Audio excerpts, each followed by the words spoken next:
making disciples, transforming lives. Saya akan khotbahkan dengan judul besar, Serving is Blessing. Saya rindu setiap jemaat Tuhan mengalami Tuhan secara pribadi, dan kemudian setelah mengalami Tuhan kita itu tahu bahwa kita dipanggil bukan hanya datang ke ibadah tapi menjadi bagian di dalam gereja Tuhan. Ya, terlibat di dalamnya, dan kita bisa melihat bahwa ketika kita terlibat di dalamnya, kita melayani, kita melihat pelayanan itu sebagai sebuah berkat, bukan lagi sebuah kewajiban, sebuah tuntutan yang harus didorong-dorong gitu ya. Saudara pernah nggak lihat seorang anak yang kalau disuruh makan itu susah banget gitu ya. Kalau disuruh tidur susah banget, padahal itu sesuatu yang memang sudah seharusnya seorang anak itu lakukan. Tanggung jawab sehari-hari, disuruh berhenti main game, susah banget gitu ya. Saya ajarin anak-anak saya ada limit, ada waktunya berhenti, boleh tapi ada waktunya berhenti. Ada waktunya kita mengerjakan tanggung jawab, kerjakan PR dulu baru boleh main game gitu ya, atau boleh nonton TV. Makan dulu dihabiskan, lakukan tanggung jawabmu, boleh kok kamu main sama temen gitu ya. Tuhan itu tidak membuat kita itu terkungkung. Tuhan itu membuat kita bisa menikmati hidup, tapi di dalamnya ada tanggung jawab yang kita itu juga perlu lakukan dan ambil bagian. Kita buka sama-sama di Lukas pasal yang ke-7, ada satu ayat firman Tuhan yang juga akan kita belajar di sini. Lukas pasal yang ke-7 ayat 36 sampai ayat yang ke-47. Judulnya Yesus diurapi oleh perempuan berdosa. Seorang Farisi mengundang Yesus. Yesus datang makan di rumahnya. Satu kali Yesus diundang sama seorang Farisi namanya Simon. Yesus datang ke rumah orang Farisi itu lalu duduk makan. Di kota itu ada seorang perempuan yang terkenal sebagai seorang berdosa. Ketika perempuan itu mendengar bahwa Yesus sedang makan di rumah orang Farisi itu, datanglah ia membawa sebuah buli-buli pualam berisi minyak wangi. Sambil menangis ia pergi berdiri di belakang Yesus dekat kakinya, lalu membasahi kakinya itu dengan air matanya dan menyekanya dengan rambutnya. Kemudian ia mencium kakinya dan meminyakinya dengan minyak wangi itu. Ketika orang Farisi yang mengundang Yesus melihat hal itu, ia berkata dalam hatinya, jika ia ini nabi, tentu ia tahu siapakah dan orang apakah perempuan yang menjamahnya ini. Tentu ia tahu bahwa perempuan itu adalah seorang berdosa.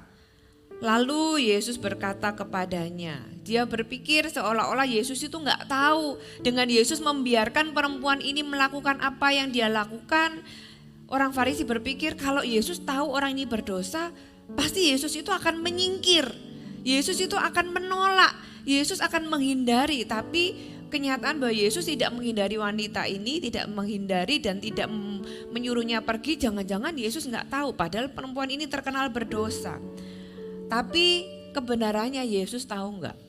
Yesus bukan cuma tahu siapa wanita ini, Yesus tahu apa yang orang Farisi itu pikirkan. Dan ketika Yesus tahu, Yesus berkata seperti ini. Lalu Yesus berkata kepadanya, Simon, ada yang hendak kukatakan kepadamu. Sahut Simon, katakanlah guru. Ada dua orang yang berutang kepada seorang pelepas uang. Yang seorang berutang 500 dinar, yang lain 50. Karena mereka tidak sanggup membayar, maka ia menghapuskan hutang kedua orang itu. Siapakah di antara mereka yang akan terlebih mengasihi dia? Jawab Simon, aku kira dia yang paling banyak dihapuskan hutangnya. Kata Yesus kepadanya, betul pendapatmu itu. Dan sambil berpaling kepada perempuan itu, ia berkata kepada Simon, engkau lihat perempuan ini? Aku masuk ke rumahmu, namun engkau tidak memberi aku air untuk membasuh kakiku, tetapi ia membasahi kakiku dengan air mata dan menyekanya dengan rambutnya. Engkau tidak mencium aku, tetapi sejak aku masuk, ia tiada henti-hentinya mencium kakiku. Engkau tidak meminyaki kepalaku dengan minyak, tetapi ia meminyaki kakiku dengan minyak wangi. Sebab itu aku berkata kepadamu, Dosanya yang banyak itu telah diampuni sebab ia telah berbuat kasih. Tetapi orang yang sedikit diampuni, sedikit juga ia berbuat kasih. Saudara, ini sebuah cerita dan bukan perumpamaan. Ya, ini cerita yang memang terjadi ketika Yesus ada di muka bumi. Yesus datang ke sebuah rumah di mana dia memang diundang ke sana, namanya Simon, orang Farisi. Orang ini adalah seorang pemuka agama. Yesus datang untuk berfellowship dengan dia. Tapi ketika Yesus datang ke rumahnya, ada sebuah kejadian, ada seorang wanita, dan tentunya di sana bukan hanya Yesus, ada orang-orang lainnya. Seorang wanita berdosa ini menghampiri Yesus, menyekai Yesus, dia menangis, dia meminyaki Yesus dan sebagainya. Itu sesuatu yang sebenarnya wajar gitu ya, bukan sesuatu yang wah kok gitu banget gitu ya. Karena apa? Karena seharusnya seseorang yang datang ke rumah lainnya, orang itu menyambut dengan apa? Membasuh kakinya. Membasuh kaki itu sesuatu yang sebuah welcoming, sebuah hospitality yang dilakukan oleh seorang tuan rumah harusnya. Tapi di sini ditulis Simon tidak melakukannya. Meminyaki kepala, kalau sudah baca di Mazmur, di banyak kitab di Perjanjian Lama, meminyaki itu juga sebuah sambutan. Berarti menghargai orang yang datang sebagai tamu dan menganggap orang ini penting sehingga dikasih minyak gitu ya. Kemudian dicium, kalau zaman sekarang tuh mungkin cipika-cipiki, menyambut seseorang dan menganggap orang ini dekat. Tapi hal-hal yang sebenarnya basic ini Simon tidak lakukan. Dan kalau saudara baca, Simon itu dibandingkan dengan wanita berdosa ini. Ya, Simon ini dibandingkan dengan wanita ini. Kamu tidak melakukan, dia melakukan. Kamu gak lakukan ini, dia melakukan itu. Saudara, Yesus memberikan perbandingan. Dan kalau saudara perhatikan di kitab Injil, Yesus itu setiap kali mengajar, ya sering kali, tidak selalu tapi sering kali Yesus itu memberikan perbandingan. Ya, saya ingatkan saudara contoh perumpamaan tentang orang Samaria yang baik hati. Yesus memberikan perbandingan dari 3 orang. Seorang imam, seorang Lewi, dan seorang Samaria.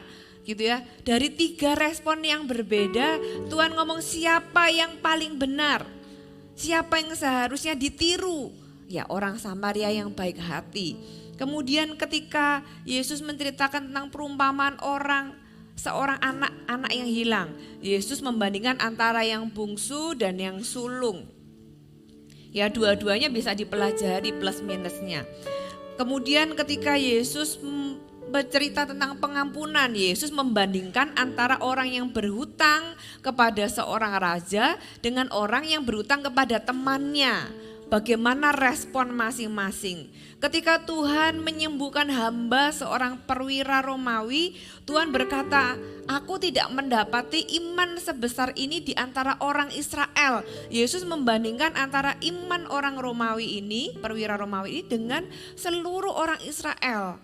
Saudara, ketika Yesus mengajar kita, seringkali Yesus itu memberikan contoh-contoh yang baik dan yang buruk, dan dengan demikian meminta kita bisa memilih mana yang benar.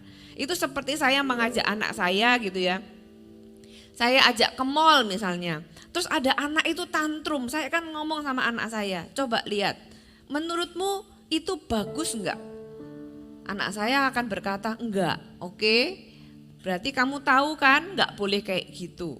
Kalau saya ajak anak saya pergi ke mall atau kemana gitu ya. Lihat anak yang sikapnya bagus. Coba lihat anak itu nurut sama orang tuanya. Anak itu makan sendiri gitu ya, gak pakai disuapin. Bagus enggak?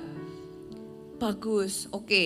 Berarti kamu tahu gak apa yang mama harapkan? Ya, jadi kayak orang itu. Saudara, seringkali Tuhan mengajari kita dengan memberikan contoh-contoh dan membandingkan, tapi respon itu dikembalikan ke kita. Tuhan mengajar kita untuk memilih apa yang kita tahu Tuhan mau di dalam kehidupan kita. Nah, apa yang kita pelajari dari ayat-ayat ini, saudara? Simon itu adalah orang yang mengundang Yesus, dia tuan rumahnya. Sama seperti ketika kita datang kepada Tuhan, kita mengundang Tuhan untuk hadir. Di sebuah gereja kita mau Tuhan itu hadir gitu ya. Apakah kita itu datang dengan sikap hati yang menyambut Tuhan dan memberikan sesuatu untuk Tuhan? Saudara, perempuan ini datang itu enggak sekedar lewat ada apa ya rame-rame gitu ya. Mampir enggak. Perempuan ini datang ditulis di sini dia dengar Yesus ada di rumah itu dan dia datang dengan membawa sebuah buli-buli pualam berisi minyak wangi. Enggak mungkin itu enggak sengaja. Pasti dia tahu dan dia mempersiapkan sebuah persembahan untuk Tuhan. Dia mempersiapkan hidupnya, dia mempersiapkan dirinya dan juga apa yang dia punya untuk dia datang kepada Tuhan. Saudara, perempuan ini datang kepada Tuhan enggak sekedar ya memang karena kepingin datang aja gitu ya. Dia datang dengan sengaja dan dengan sebuah pemberian dirinya sendiri dan juga persembahan berupa buli-buli minyak wangi itu yang sudah dipersiapkan. Dia juga tahu tujuan dia datang. Dia datang bukan sekedar pengen lihat Yesus, tapi dia datang untuk mengekspresikan kasih yang dia sudah alami lebih dulu. Orang ini ketemu Yesus dan mengalami Yesus bukan pertama kali. Dia mengalami kasih karunia Tuhan dulu, dia tahu dia diampuni, dia tahu dia siapa, dia tahu dia orang berdosa, dia tahu dia sudah diampuni. Dan karena itu dia itu datang untuk mengekspresikan apa yang dia alami di dalam. Dia merasa dikasihi, oleh sebab itu dia mengekspresikan kasih dengan apa yang dia bisa lakukan. Dia menyadari siapa dirinya, terlihat dari bagaimana dia bersikap. Saudara, bedakan dengan Simon gitu ya. Yesus itu tahu apa yang ada di dalam hati Simon. Yesus itu bahkan memberitahu, Simon, sikapmu itu menunjukkan apa yang ada di dalam hatimu. Ya, dan ketika Yesus mengajar Simon, Yesus memberikan juga sebuah perumpamaan, gitu ya. Ada dua orang berhutang, yang dua-duanya ini tidak sanggup membayar. Jadi garis bawahi dua orang berhutang, garis bawahi kata berhutang. Saudara, Anda dan saya itu sama. Ketika Yesus berbicara kepada Simon, apa yang Yesus katakan kepada Simon itu exactly the same. Persis dengan kondisi kita hari ini. Anda dengan orang di sebelahmu, Anda dengan orang lain yang ada di tempat ini, kita itu sama. Kalau bisa dibilang ada berapa di sini? 250 orang ya yang berhutang kepada seorang pelepas hutang. Kita semua sama. Kita ini adalah orang yang berhutang. Kenapa? Karena kita ini sudah terjual oleh dosa. Kita sudah jatuh ke dalam dosa sebagai manusia yang sudah berdosa. Dan di sini ditulis karena mereka tidak sanggup membayar. Mau hutangnya berapapun, the main point itu bukan jumlah hutangnya sebenarnya. Main poinnya adalah tidak sanggup membayar. Mau cuma hutang 100.000, mau hutang 1 miliar, dua-duanya intinya nggak bisa bayar gitu kan. Dua-duanya harus ditaruh ke algojo kalau di firman Tuhan di cerita yang lain. Harus disiksa sampai lunas, bisa ngelunasi. Gimana ceritanya? Orang nggak disiksa aja nggak lunas-lunas, apalagi disiksa kan nggak bisa lunas. Tapi kadang-kadang kita itu lupa diri, lupa siapa kita. Yesus mengingatkan Simon, Simon, kamu dengan perempuan berdosa ini tuh sama-sama orang berhutang yang gak bisa bayar. Yang satu hutang 50, yang satu hutang 500 kata firman Tuhan. Tapi mau hutang berapapun, the point is gak bisa bayar dua-duanya. Dan ia menghapuskan hutang kedua orang itu. Siapakah di antara mereka yang terlebih mengasihi dia? Dan Simon itu menurut saya jawabannya salah. Walaupun benar di satu sisi gitu ya. Tuhan bilang siapa yang lebih mengasihi dia? Ia yang dihapus lebih banyak hutangnya. Betul pendapatmu, Yesus itu baik sekali. Padahal harusnya apa? Ya dua-duanya harus sama-sama mengasihi. Kenapa? Karena dua-duanya sama-sama gak bisa bayar kok. Kenapa yang satu lebih mengasihi, yang satu enggak lebih mengasihi? Karena dia itu merasa lebih baik. Yang dibayar hutangnya cuma 50 merasa aku cuma dikasih 50. Dia lupa bahwa gak peduli berapapun harganya, berapapun hutangnya, dia gak bisa bayar. Kita gak bisa membandingkan diri kita itu, aku lebih benar dari orang lain.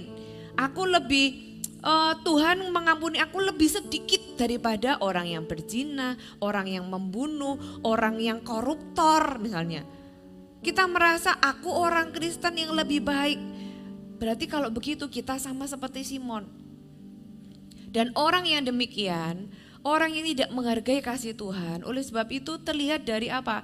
Dari bagaimana dia memperlakukan Tuhan. Makanya kemudian Tuhan itu ngomong sama Simon, lihat bagaimana kamu memperlakukan aku, ya kan? Karena Simon itu berkata bahwa yang cuma dikasih 50 atau dibayar 50 hutangnya itu berhak untuk tidak lebih mengasihi. Dan dengan dia berkata demikian, dia itu menjelaskan tentang dirinya sendiri bahwa dia tidak lebih mengasihi Yesus daripada perempuan berdosa ini. Dan Yesus membetulkan perkataannya, betul, makanya kan, betul kan yang kamu bilang, dan ternyata benar kan, aku datang hari ini, kamu tidak mencium aku, kamu tidak meminyaki kepalaku, kamu tidak membasuh kakiku. Sedang wanita ini, dia yang tahu betapa dia diampuni, betapa dia dikasihi. Dia itu melakukan semuanya sebagai ekspresi apa yang dia alami di dalam. Saudara, saya rindu Anda dan saya belajar dari cerita ini. Ya, siapakah kita di cerita ini? Simonkah kita atau perempuan berdosa inikah kita?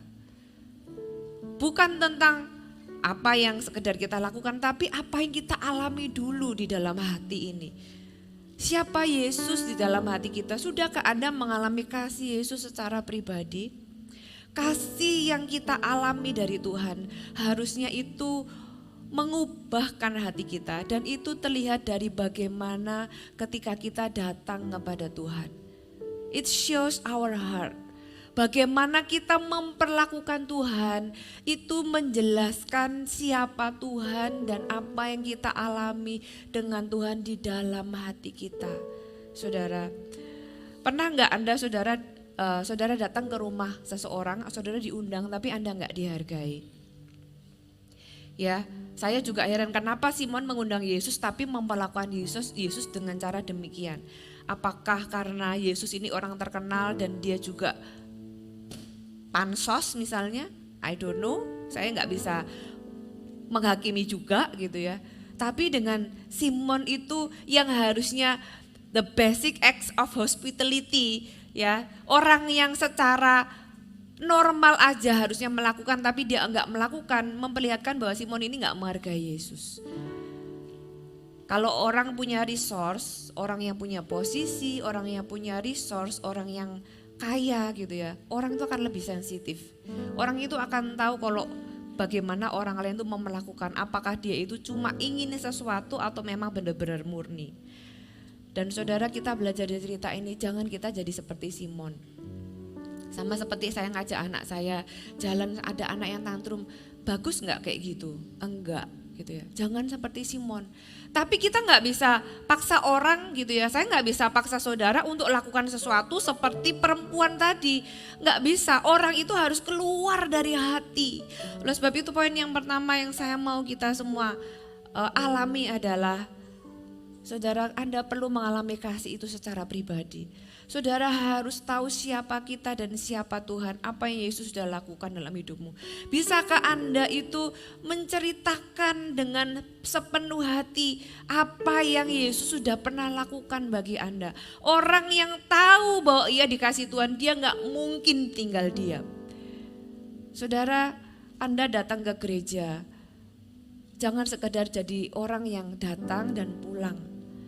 Jadilah orang yang kalau Anda sendiri alami kasih Tuhan, Anda bisa describe, Anda bisa jelaskan, Anda bisa ceritakan, dan bahkan Anda itu punya dorongan yang tidak bisa ditahan untuk Anda melakukan sesuatu bagi Tuhan. Hanya orang yang belum benar-benar mengalami kasih Tuhan ya, atau menganggap dia hanya diampuni sedikit, orang itu dia tidak akan punya dorongan yang kuat untuk melakukan sesuatu bagi Tuhan. Lukas 18 ayat 9-14, ada sebuah perumpamaan tentang orang Farisi dan pemungut cukai. Dan kepada beberapa orang yang menganggap dirinya benar dan memandang rendah semua orang lain, Yesus mengatakan perempuan ini, ada 2 orang pergi ke bait Allah untuk berdoa. Yang seorang adalah Farisi, yang lain pemungut cukai. Orang Farisi itu berdiri dan berdoa dalam hatinya begini, ya Allah, aku mengucap syukur kepadamu karena aku tidak sama seperti semua orang lain. Bukan perampok, bukan orang lalim, bukan pezina, dan bukan juga seperti pemungut cukai ini. Mungkin kita berpikir bahwa aku baik-baik saja hidupku, aku gak koruptor kayak orang yang masuk penjara itu. Aku bukan pembunuh seperti yang ada di berita, aku bukan pezina seperti orang pelakor itu gitu ya, dan sebagainya. Aku orang baik-baik saja. Jangan sampai kita merasa bahwa karena aku ini orang baik-baik saja, I don't need to do anything to God gitu ya. Aku gak merasa perlu melakukan sesuatu untuk Tuhan karena aku sudah menjalani hidup yang baik. Aku berpuasa 2 kali seminggu, kata orang Farisi ini dalam hati. Aku memberikan 1/10 dari segala penghasilanku. Aku sudah memberi untuk Tuhan, sudah bayar perpuluhan, kurang apa lagi, aku sudah baik. Tetapi pemungut cukai itu berdiri jauh-jauh, bahkan ia tidak berani menengadah ke langit, melainkan ia memukul diri dan berkata, ya Allah, kasihanilah aku orang berdosa ini. Aku berkata kepadamu, kata Yesus, orang ini pulang ke rumahnya sebagai orang yang dibenarkan Allah, dan orang lain yaitu orang Farisi itu tidak.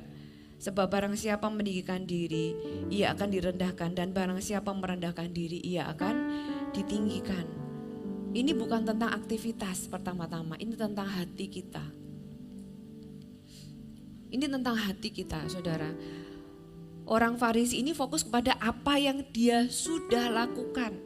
Aku sudah begini, aku enggak begitu gitu ya. Sehingga aku enggak perlu melakukan lebih untuk Tuhan. Dan bahkan dia merasa bahwa Tuhan yang butuh aku enggak butuh Tuhan, Tuhan yang butuh aku. Saudara, sedangkan orang pemungut cukai ini, dia datang, Tuhan kasihanilah aku ini butuh Tuhan. Dan ketika saya percaya ketika dia mengalami kasih karunia Tuhan, pemungut cukai ini akan menjadi orang yang paling pertama melayani Tuhan. Kenapa? Karena dia tahu dia sudah dibenarkan Tuhan. Saudara, jangan sampai kita menjadi seperti, sekali lagi perumpamaan ini juga membandingkan. Kalau saudara baca banyak sekali firman Tuhan itu, Tuhan jelaskan dengan membandingkan, dengan memberikan contoh-contoh gitu, supaya kita bisa memilih yang benar. Nah saudara, Yesus juga memberikan teladan kepada kita. Saudara, Yesus datang ke muka bumi ini, dia datang bukan untuk dilayani tetapi untuk melayani. Orang ini, perempuan berdosa ini ketika datang kepada Tuhan, dia memberikan seluruh hidupnya sebagai bentuk ucapan syukur. Saudara, saya mendorong Anda hari ini, kalau Anda tahu bahwa Yesus mengasihimu, kalau engkau sudah mengalami kasih Tuhan itu, belum ngomong tentang pertolongan Tuhan, bicara tentang kasih karunia Tuhan, Anda merem mata hari ini gitu ya, kalau Anda percaya Yesus, ya Anda menghembuskan nafas terakhir, Anda langsung pindah ke alam yang baru namanya surga. Dan itu hanya dialami oleh orang-orang yang sudah ditebus oleh Yesus dan terima keselamatan. Dan keselamatan itu cuma-cuma. Bagi Anda gratis. Saya beritahu kasih karunia itu enggak gratis saudara. Kasih karunia itu dibayar sama Tuhan. Kasih karunia itu enggak gratis, kita yang terima gratis. Kita yang enggak bayar masalahnya. Tapi ada yang bayar. Dan yang bayar itu Tuhan kita Yesus Kristus. Tapi jangan gara-gara gratis kita menyepelekan. Jangan gara-gara gratis kita itu enggak tahu seberapa besar yang Yesus sudah bayar bagi kita. Kalau Anda ngalami kasih karunia itu sendiri, saudara-saudara enggak akan tinggal diam dan hanya sekedar datang, beribadah dan pulang. Saudara akan punya dorongan yang kuat. Tapi kalau hari ini Anda belum punya dorongan itu, Saya ulangi poin yang pertama, alami dulu kasih karunia Tuhan. Kenali dulu kasih karunia Tuhan. Anda ada di gereja tidak hanya sebagai orang Kristen. Anda ke gereja jangan hanya karena Anda orang Kristen. Ya kan? Iya, karena aku orang Kristen ya aku ke gereja, masa aku ke tempat ibadah yang lain? Jangan seperti itu. Aku ke gereja karena aku ini tahu Yesus sayang sama aku dan aku sudah mengalaminya. Dan aku gak mau sekedar orang yang sekedar datang ke gereja menerima. Jadikan resolusi tahun ini, Tuhan, aku mau memberikan hidupku untuk Tuhan sebagai ucapan syukur. Saudara, saya dorong Anda hari ini yang belum terlibat pelayanan, ayo layani Tuhan. Ayo layani Tuhan. Melayani sebagai bentuk ucapan syukur. Melayani sebagai bentuk syukur Anda bahwa hidupmu itu sudah diselamatkan oleh Tuhan, dan bukan cuma itu. Hidupmu itu kalau diselamatkan ngomong tentang nanti setelah kita meninggal, tapi sepanjang di muka bumi ini betapa banyak pertolongan Tuhan yang sudah kita alami. Apakah kita mau menganggap sepi semuanya dan menganggap itu sebuah sudah keharusan Tuhan nolong aku? Saudara, kalau seperti itu kita sama kayak orang Farisi. Aku merasa ya gak butuh itu semua karena aku sudah jadi orang baik-baik. Saudara, sampai kapanpun kita ini butuh Tuhan. Roma pasal yang ke-12 ayat yang pertama. Karena itu saudara-saudara, demi kemurahan Allah aku menasihatkan kamu supaya kamu mempersembahkan tubuhmu sebagai persembahan yang hidup, yang kudus dan yang berkenan kepada Allah. Itulah ibadahmu yang sejati. Saudara, ditulis di sini karena itu saudara-saudara demi kemurahan Allah. Kenapa ditulis demi kemurahan Allah? Ini Roma 12 ayat yang pertama ini sebenarnya menjelaskan atau respon dari Roma 1 sampai Roma 11. Roma 1 sampai yang ketiga itu bicara tentang keberdosaan manusia. Manusia itu sudah jatuh ke dalam dosa dan gak bisa melakukan apapun untuk membayar dosanya. Saudara, mau kita berbuat baik bahkan menjual seluruh harta kita untuk orang miskin pun itu gak bisa membeli keselamatan, saudara. Karena itu Yesus tahu dan Yesus datang ke muka bumi untuk membayar. Itulah kemurahan Allah. Roma pasal yang pertama sampai ayat yang ketiga itu ngomong tentang keberdosaan manusia. Roma pasal 3 sampai ayat yang kelima itu cerita tentang bagaimana Yesus turun ke muka bumi ini menebus dosa. Roma pasal 6 sampai pasal yang ke-9 itu bicara tentang bagaimana Tuhan mau kita hidup kudus setelah kita diselamatkan. Ya, Roma pasal yang ke-9 sampai yang ke-11 membahas tentang kedaulatan Tuhan. Bagaimana di dalam anugerah Tuhan, Tuhan itu memilih untuk membayar kita. Kita gak bisa memaksa Tuhan untuk mencintai kita. Kita juga tidak bisa memaksa Tuhan untuk tidak mencintai kita. Kenyataannya Tuhan sudah memilih untuk mencintai kita bahkan sebelum kita kenal Tuhan. Jadi itu benar-benar murni inisiatif Tuhan. Kita gak suka dicintai Tuhan pun Tuhan akan tetap mencintai kita. Itu kebenarannya. Kita nggak mau terima keselamatan. Keselamatan sebenarnya sudah dibayar, kita tinggal terima aja for free, saudara. Dan kalau kita bisa menyadari kemurahan Allah di dalam kehidupan kita, respon terbaik diajarkan oleh Rasul Paulus di Roma 12 ayat 11. Karena itu saudara-saudara, demi kemurahan Allah, aku menasihatkan kamu supaya kamu mempersembahkan tubuhmu. Jangan terlalu dirohanikan sehingga seolah-olah Tuhan itu kepengen roh kita. Tuhan itu mau jiwa kita. Tuhan itu juga mau tubuh kita dipersembahkan. Tuhan pakai tubuhku. Saudara, tubuh yang sama ini bisa kita pakai untuk berbuat dosa. Bisa kita pakai untuk melayani Tuhan. Uang yang sama yang ada di tangan kita, tahukah Anda untuk berdosa Anda butuh uang? Untuk membayar seorang pelacur Anda butuh uang. Untuk Anda berjudi Anda butuh uang. Untuk kita melakukan hal yang jahat kita butuh uang. Tapi untuk melakukan hal yang baik, uang itu juga bisa dipakai untuk melakukan hal-hal yang memuliakan Tuhan. Demikian juga dengan tubuh kita. Tubuh kita bisa dipakai untuk senjata kelaliman, kata firman Tuhan. Tubuh kita bisa menjadi senjata untuk kita berbuat dosa dan menyakiti hati Tuhan. Dengan tubuh yang sama ini Tuhan katakan, persembahkanlah tubuhmu sebagai persembahan yang kudus, yang hidup. Supaya tubuh kita ini dengan kesehatan yang hari ini Anda miliki, Anda bisa datang ke rumah Tuhan, ya, masih bisa jalan. Saudara, tubuh kita bukan hanya untuk bekerja, tapi tubuh kita, ayo kita persembahkan kepada Tuhan. Sebagai persembahan yang hidup, Tuhan ini aku pakai aku mau melayani Tuhan.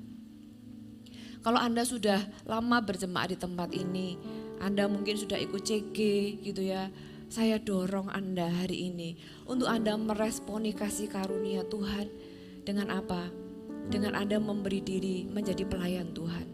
Jangan jadi jemaat yang cuma duduk dan kemudian pulang, saudara. Saya welcome untuk Anda yang baru datang, terus bertumbuhlah di dalam Tuhan. Tapi firman Tuhan juga katakan, orang-orang yang sudah lama ikut Tuhan. Paulus berkata, kalau dilihat dari sudut pandang waktu, sudah seharusnya kamu jadi pengajar dan bukan lagi bayi. Berarti ada waktu yang diberikan untuk orang itu bertumbuh, saudara. Dan satu kali ketika orang itu bertumbuh, Tuhan mengharapkan orang itu terlibat. Saya tanya sama saudara yang sudah punya anak. Kalau anak Anda bertumbuh besar gitu ya, tapi anak Anda itu tidak mau membantu apapun, terlibat apapun di dalam keluarga Anda, apa enggak sedih jadi orang tua? Anda berharap anak Anda yang tambah besar itu bisa melakukan sesuatu bersama-sama dan mengambil tanggung jawab, bukan di dalam sebuah keluarga. Demikian juga di dalam Tuhan. Kalau Anda ada di gereja ini, Anda selama ini menerima firman Tuhan, Anda bertumbuh di dalamnya, hidup Anda diubahkan, Roh Kudus bekerja dalam kehidupanmu.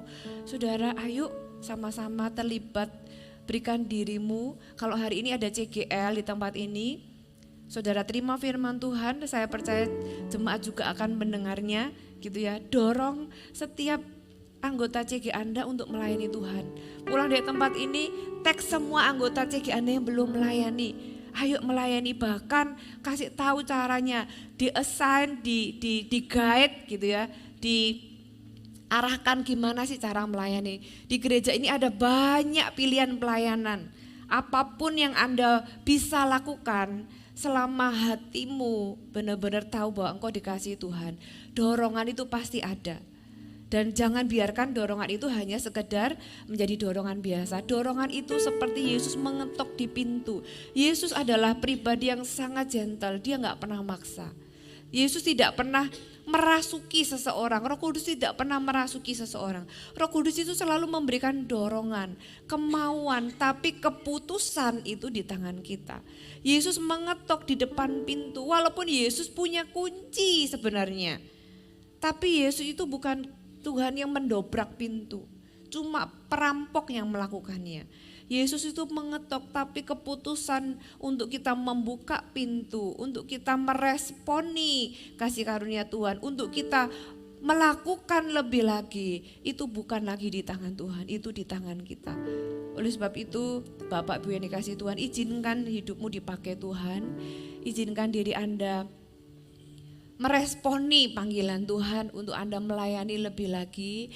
Saudara bisa nanti di depan bisa tanya ke front desk, bisa tanya ke leader Anda, bisa tanya orang-orang yang melayani, gimana sih caraku melayani, gimana sih caraku bisa melayani di tempat ini. Saya rindu sekali setiap jemaat Anda terlibat di dalam pelayanan. Pelayanan itu akan membuat seseorang bahagia. Sepanjang hari ini saya akan khotbahkan ini karena saya rindu setiap jemaat di GMS Tangerang ini bertumbuh sebagai orang-orang yang lebih dewasa gitu ya. Ibadah pertama ini saya ngomong tentang ekspresi kasih karena pelayanan adalah ekspresi kasih. Ibadah kedua saya akan bicara tentang bahagia melayani. Tahu nggak saudara, melayani itu membuat Anda bahagia. Siapa bilang uang aja yang bisa membuat Anda bahagia? Melayani itu membuat kita bahagia.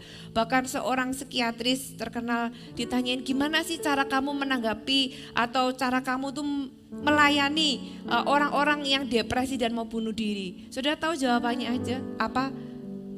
Orang ini berkata, kalau ada orang-orang yang demikian saya dorong untuk dia itu keluar dari ruangannya, cari orang yang membutuhkan, layani orang itu, tolong orang itu. Tiba-tiba ketika fokusnya nggak pada diri sendiri, keinginan untuk bunuh diri itu hilang. Depresi itu bisa lenyap, saudara. Ketika apa? Ketika kita itu fokus untuk melayani orang lain. Dan Tuhan itu memberikan kunci itu.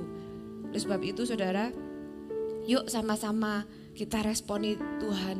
Jadilah seperti perempuan berdosa ini yang tahu apa yang Yesus sudah lakukan bagi dirinya. Dan dengan demikian dia datang kepada Tuhan. Itu dengan sengaja membawa sebuah persembahan. Dan persembahan yang kudus dan berkenan adalah tubuh kita berikan kepada Tuhan. Amin.